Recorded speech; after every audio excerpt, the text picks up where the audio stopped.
नमस्कार. आज आपण हिरव्या मुगाचे पौष्टिक, खमंग, चविष्ट असे थालीपीठ करणार आहोत. बिना भाजणीचे थालीपीठ असल्यामुळे एकदम झटपट पद्धतीने हे थालीपीठ तयार होते. सकाळच्या गडबडीत नाश्त्यासाठी असो, टिफिनसाठी असो किंवा लहान मुलांपासून ते वयोवृद्ध व्यक्तींपर्यंत पचायला हलके आणि चविष्ट पौष्टिक असे हे भिजवलेल्या हिरव्या मुगाचे थालीपीठ कसे करायचे एकदम सोप्या पद्धतीने. चला तर मग रेसिपीला सुरुवात करूया. त्यासाठी सगळ्यात अगोदर आपल्याला लागणार आहेत हिरवे मूग. रात्री मी हे हिरवे मूग भिजत घातले होते. तुम्ही हे निदान 4 ते 5 तासासाठी जरी भिजवलेत तरीही चालतील. आता हे हिरवे मूग आपल्याला मिक्सरमधून बारीक वाटून घ्यायचे आहे.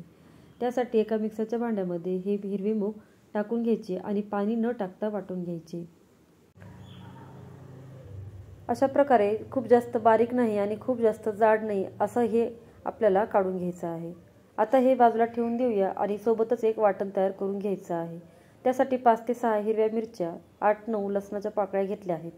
2-3 मी इथे लाल मिरच्या घेतल्या आहेत. होत्या म्हणून घेतल्यात, नाही टाकला तरी चालेल. 2 छोटे चमचे कच्चे शेंगदाणे घ्यायचे. साधारण 1 चमचा इथे जिरे घेतले आहेत आणि आता याचं एक वाटण करून घेतलं आहे. हे वाटण बाजूला ठेवून देऊया आणि आता आपल्याला पिठं घ्यायचे आहेत. त्यासाठी एक वाटी घेतली आहे. घरातील तुम्ही कोणत्याही प्रकारचे वाटी इथे वापरू शकता. वाटीने 2 वाटी इथे मी ज्वारीचं पीठ चाळून घेतलं आहे. अर्धी वाटी गव्हाचं पीठ घ्यायचं. अर्धी वाटी बेसन पीठ घ्यायचं. 2 छोटे चमचे इथे मी तांदळाचं पीठ घेतलं आहे. तांदळाच्या पिठामुळे थालीपीठ आहे ते खुसखुशीत होण्यासाठी मदत होते. आता हे जे आपले हिरव्या मुगाची पेस्ट आहे ती आपल्याला यामध्ये टाकून घ्यायची आहे. आता इथे एक मोठा कांदा बारीक चिरून घेतला आहे तो यामध्ये टाकून घ्यायचा. तयार केलेली मिरचीची पेस्ट यामध्ये टाकून घ्यायची. त्यानंतर अर्धा छोटा चमचा हळद, पाव छोटा चमचा गरम मसाला, अर्धा छोटा चमचा इथे ओवा घेतला आहे तो देखील यामध्ये चोळून टाकायचा. चवीपुरतं मीठ टाकून घ्यायचं. आता इथे मी 5-6 कढीपत्त्याची पानं घेतली आहेत. ती अशा प्रकारे तोडून टाकायची. यामुळे काय होतं की छानपैकी फ्लेवर यामध्ये उतरतो आणि अख्खी पानं न टाकल्यामुळे थालीपीठ थापायला देखील सोपं जातं. आता यात बारीक चिरलेली भरपूर सारी कोथिंबीर टाकून घ्यायची. आपण यामध्ये कोथिंबीर भरपूर वापरली त्यामुळे धने पावडर टाकलं नाही.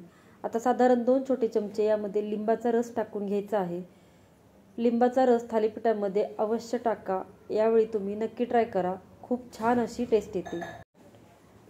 1 छोटा चमचा तेल टाकून घेतलंय आणि आता हे सगळं साहित्य आहे ते व्यवस्थित मिक्स करून घ्यायचं. पाणी न टाकताच हे सर्व साहित्य मिक्स करून घ्यायचं आहे. जर पीठ हे कोरडं लागत असेल तर त्यावेळेला तुम्ही पाण्याचा वापर करू शकता. तर सध्या मी पाणी न टाकताच इथे हे सगळं साहित्य व्यवस्थित मिक्स करून घेतलं आहे. अतिशय पौष्टिक असे हे थालीपीठ आहेत. सोबतच खूप चविष्ट आणि खमंग असे हे थालीपीठ बनतात. लिंबामुळे यामध्ये खूप छान चव येते. आता इथे हे सगळं साहित्य आहे ते थोडंसं कोरडं वाटते म्हणून मी यामध्ये मिक्सरच्या भांड्यातच जे आपण पेस्ट बनवून घेतली होती त्यात थोडंसं पाणी टाकलं आहे आणि लागेल तसं पाणी ॲड करत आता हे कणिक मळून घेणार आहे. बिना भाजणीचे असल्यामुळे अतिशय सोप्या पद्धतीने आणि झटपट पद्धतीने सकाळच्या घाई गडबडीमध्ये सुद्धा हे थालीपीठ आहे ते तयार होतात. आता कणिक मळून झाली आहे आणि आता ही आपण बाजूला ठेवून देऊया. साधारण 5 ते 7 मिनिटासाठी साईडला ठेवून द्यायची म्हणजे ती छान भिजेल. तोपर्यंत आता इथे मी पोळीपाटावर अशा प्रकारे एक ओला करून रुमाल घेतला आहे. कोणताही सुती कपडा ओला करून घ्यायचा आणि त्यावर जेव्हा आपण पोळी करतो त्या पोळीसाठी जेवढा गोळा घेतो तशा प्रकारे गोळा घेऊन ओल्या हाताने, पाण्याच्या हाताने थालीपीठ आपल्याला थापून घ्यायचं आहे. थालीपीठ थापताना जर थोडंसं अवघड जात असेल तर तुम्ही थोडंसं पीठ हे पातळ म्हणजे थोडंसं सैलसरसुद्धा ठेवू शकता. आता थालीपीठ थापून झाल्यानंतर अशा प्रकारे त्याला होल करायचे म्हणजे थालीपीठ एकदम खुसखुशीत असं भाजण्यात येतं. आता वरच्या बाजूने थोडंसं तेल लावून घ्यायचं सगळ्या साईडनी. यामुळे काय होईल की थालीपीठ आहे ते तव्याला चिटकणार नाही आणि एकदम खुसखुशीत बनतं. आता तव्यावर थोडंसं तेल टाकून घेतलं आहे आणि व्हिडिओमध्ये दाखवल्याप्रमाणे आपल्याला हे थालीपीठ तव्यावर टाकून घ्यायचं आहे आणि अलगद रुमाल काढून घ्यायचा आहे. अजिबात थालीपीठ खाली चिटकलेलं नाही आहे किंवा रुमालसुद्धा सहजतेने बाहेर निघाला आहे.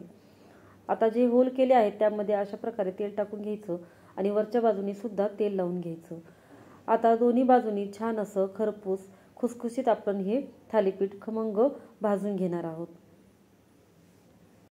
साधारण 2-3 वेळा आलटून पलटून दोन्ही साईडनी एकदम छान असं खरपूस हे थालीपीठ इथं भाजून तयार आहे। सगळी थालीपीठं मी अशाच प्रकारे इथे करून घेणार आहे।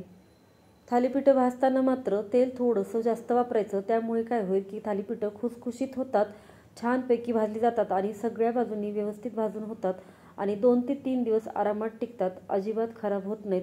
तुम्ही हे मुगाचे थालीपीठं प्रवासात देखील नेऊ शकता। तर तयार आहेत आपले इथे चविष्ट पौष्टिक असे हे भिजवलेल्या हिरव्या मुगाचे थालीपीठं। तुम्ही हे थालीपीठं लोणचं, शेंगदाण्याची चटणी किंवा दह्यासोबत सुद्धा खाऊ शकता। काहीच नाही तर नुसते खायला सुद्धा हे खूप चविष्ट लागतात। वरून तूप किंवा बटर टाका, एकदम मस्त अशी ही रेसिपी झटपट पद्धतीने तयार होते। सगळ्यात महत्त्वाचं म्हणजे हिरव्या मुगाचे आहेत, त्यामुळे पौष्टिक तर आहेतच, शिवाय बिना भाजणीचे आहेत, त्यामुळे खूप झटपट पद्धतीने अगदी आयत्या वेळेला सुद्धा जर भिजवलेले मूग असतील तर आयत्या वेळेला सुद्धा हे थालीपीठं तयार होतात।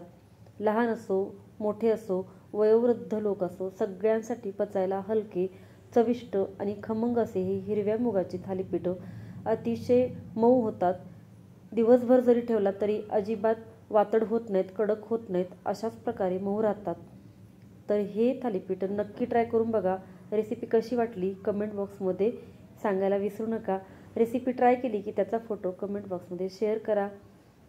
चॅनलवरती नवीन असाल तर चॅनलला सबस्क्राईब करायला विसरू नका। चला तर मग परत भेटू अशाच मस्त मस्त रेसिपींसोबत।